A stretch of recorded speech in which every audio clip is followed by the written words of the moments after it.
Hey, this is Scott at Fire Breathing Christian, and look what has happened to Total War Rome 2.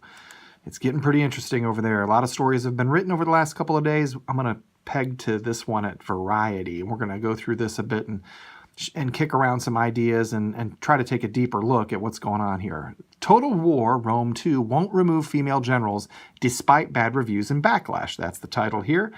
Total War Rome 2 will not be removing the female general feature despite the backlash from some of its player base and review bombing on Steam, Creative Assembly announced Tuesday on Twitter.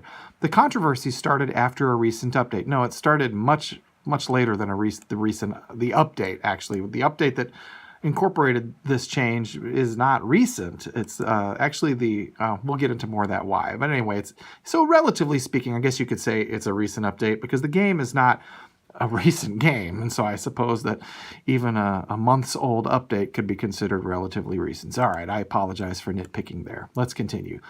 The controversy started after a recent update when some users complained that the rate at which the game was generating too many female generals for their armies. Okay, that's a bad sentence anyway, but we get the meaning. The response from developer Creative Assembly was firm. We have no plans to patch this out or remove this feature from the game. Creative Assembly also clarified on Tuesday that the actual spawn rate for female generals, that's just a funny phrase, and the spawn rate for female generals. I get the technical truth of this, and I'm not trying to go out of my way to be goofy here, but it's just funny. Because sometimes you do get the sense that a whole lot of SJW stuff is spawning at an increasing rate all around us. So anyway, the actual spawn rate for female generals is 10% to 15% for some of the factions. The exceptions being, quote, the Greek states, Rome, Carthage, and some Eastern factions which have a 0% chance. The developer also noted that spawn rates can be affected by marriage options due to the family tree feature. This response from the developer is despite the game getting review bombed on Steam, meaning it has received a sudden insurgence of negative reviews, despite the fact that the game's release date was in 2013. Yeah, the game came out in 2013. Then there was this patch that incorporated this feature, but there's something else that happened between this feature coming along and being added to the game, and then the review bombing, but that's not mentioned here yet. On the Steam page for Total War Rome 2, negative reviews spiked starting on Monday. Angry users gave the game negative reviews with comments like Rome SJW Edition and, quote, I play the game to escape from radical political agendas, not embrace them. Bad move, make it optional. And I want to second that motion. Make it optional. If someone wants to play with all woman armies and you want to have that as an available setting in the game, okay, fine. But to make it a part of the game, to change it that way, and context is everything. We know why these things are happening now. This sort of change now, it is part of a political agenda. That much is clear, and obviously so. But anyway, we'll continue with the article. Community content editor Ella McConnell responded to some of the backlash via the Steam forums in August. Total war games are historically authentic, not historically accurate. That's interesting. I'm going to reread that so that maybe it'll make sense if we go through it multiple times here together, though I suspect not. Total war games are historically authentic, not historically accurate. If having female units upsets you that much, you can either mod them out or just not play. And this is a very similar language. And this is, again, now you're getting a better sense of, this patch came out months before August. This content was introduced. This response from the company is very much like the language that was used by the folks who were behind Battlefield Vee. And we see how that's worked out for EA and DICE, the companies that are producing Battlefield Vee, after they received, we're getting a lot of pushback, negative feedback about the historically inaccurate, feminist-inspired, SJW-drenched garbage that was permeating their game. Their response was, well, if you don't like it, don't buy it. And guess what a lot of people didn't do? Pre-order the game. To a dramatic extent, to where it radically underperformed in pre-orders. Now it's been delayed, this, that, and the other. So what's interesting about this is we're seeing the exact same attitude and approach. And you'll see this in SJW land. I mean, these people don't, honestly, it's their religion, they're zealots, they're committed, we understand that. And they will run any company, any franchise, any game product of any kind into the ground, rather than, to keep with the religious theme, rather than repent of their error. Because they don't acknowledge, much less correct error.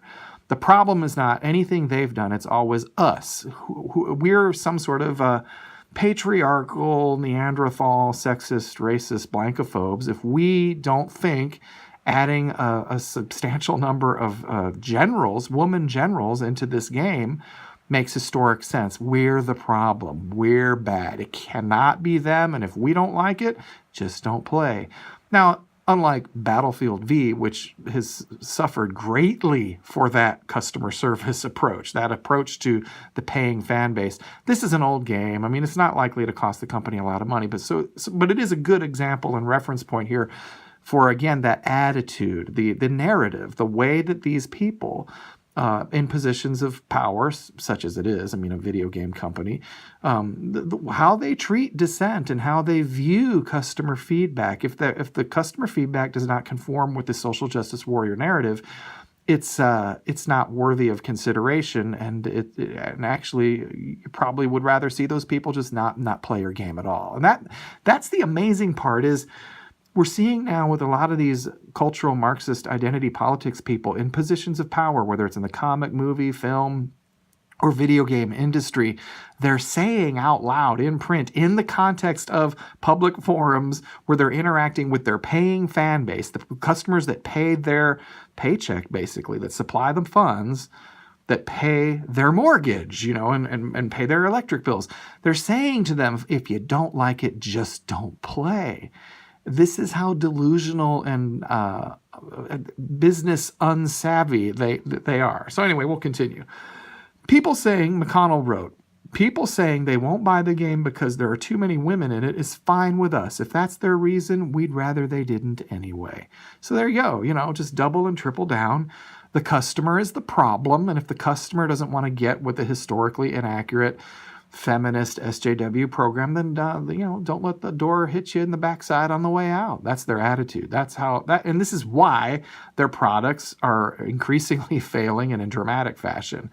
And yet they don't seem any closer to repenting, to go back to that religious term, because these people are they're zealots. They're committed ideological lunatics, and unrepentantly so. This comment, among others, brought McConnell under fire from some users unhappy with her response. Yeah, go figure. Yeah, what kind of a response is that?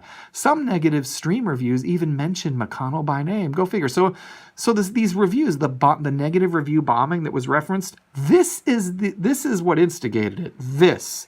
Not the patch that brought in the women generals. That's funny, it's interesting, it's typical SJW feminist garbage, historical revision, and it's all of those things. It's comical and tragic and all of that stuff, but it's not the reason why all these negative reviews now are pouring in. This is the reason.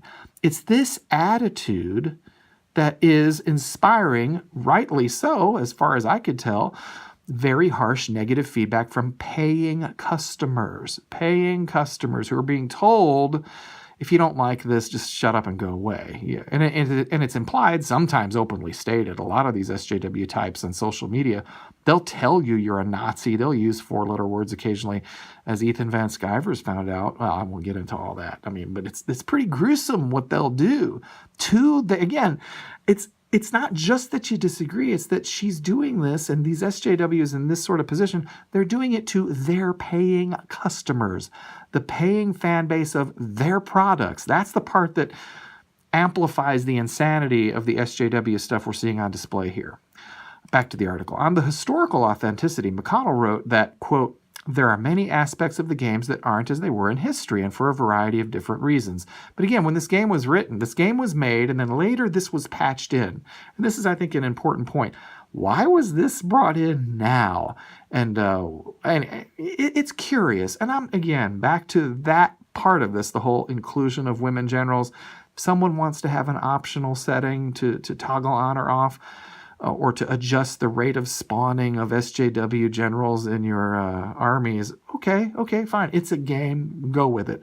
But it's this attitude and the broader context of history's being revision, people are being erased. You see things like the Alex Jones being erased from social media and that sort of thing. And I'm not an Alex Jones fanatic, supporter of any kind there.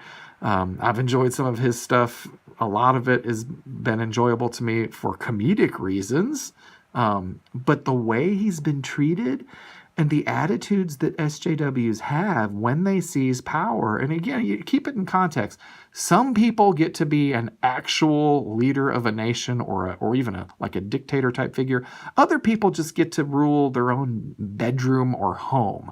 Some people get to be in high positions at companies like DC Comics, Marvel Comics, or DICE, or other software producers like this person here. This person has this sort of power, and this is how she uses it.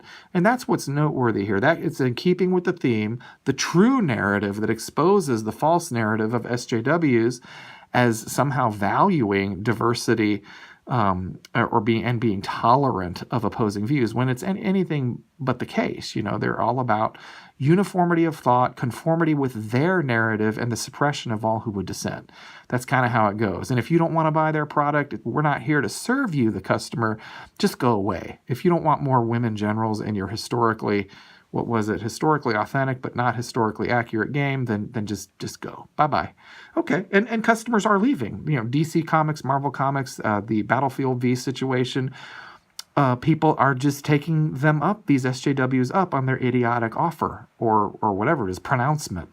They're going away, and that's what we can expect to see continue as long as this attitude is found in these companies. So the article closes.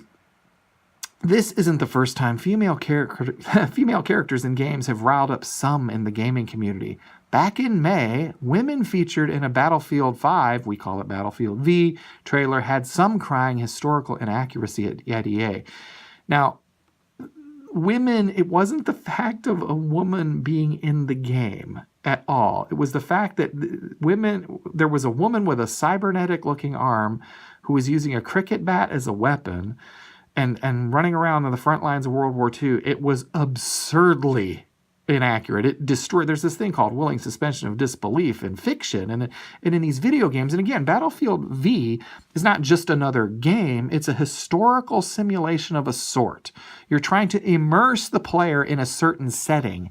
And when you have that setting populated by women with cybernetic arms and cricket bats fighting, you're not maintaining the setting that the fans who've made this franchise huge want and expect, reasonably so. Has nothing to do with sexism, has nothing to do with racism or blankophobic whatever. It doesn't at all.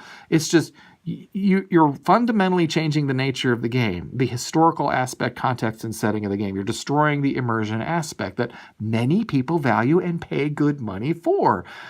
And it has nothing to do with whether they love or hate women, okay?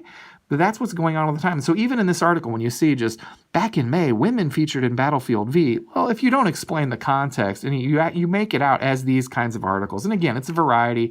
They're only here to toe the progressive cultural Marxist identity politics line. They're just part of the Orwellian team here. They're not about to explain the context here because they want you to think that it's just people who don't want women in games. That's all. That this is all about, and it's the same way this is presented up here. They don't focus on the main point, which is this response, this attitude.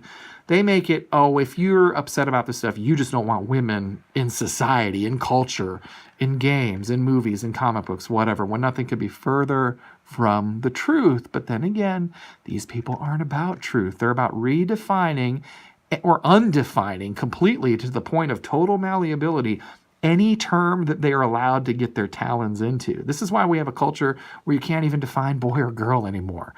They don't, tolerance, liberty, freedom, diversity. What does it even mean to these people? It means whatever it takes to advance their particular narrow, self-serving agenda at any given moment. And they can change standards on a dime because they don't have real standards.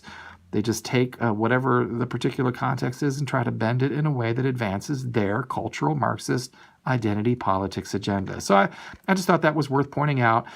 Finally, and one more time, just to say I don't have a problem with the game having a setting that incorporates women in any role in there, especially if a female is playing the game and they just want to add that in there. Great, more power to them. That's fine. The problem here is the overall context that we're seeing where historicity is being rewritten, which is just what Marxists do. throughout history, if you just go read actual history, you'll see this is a theme for them. They want to change the way you view reality because actual reality doesn't work for them. If you appreciated this video and you want to support what we're doing, please like the video, share the video, and subscribe to the channel. If you're watching this on YouTube, please hit the little bell icon so that you can be notified every time we post a new video, which we're hoping to do regularly on a daily basis from here on out on this subject and related subjects. Thank you very much for your support. Without it, we can't continue to do this.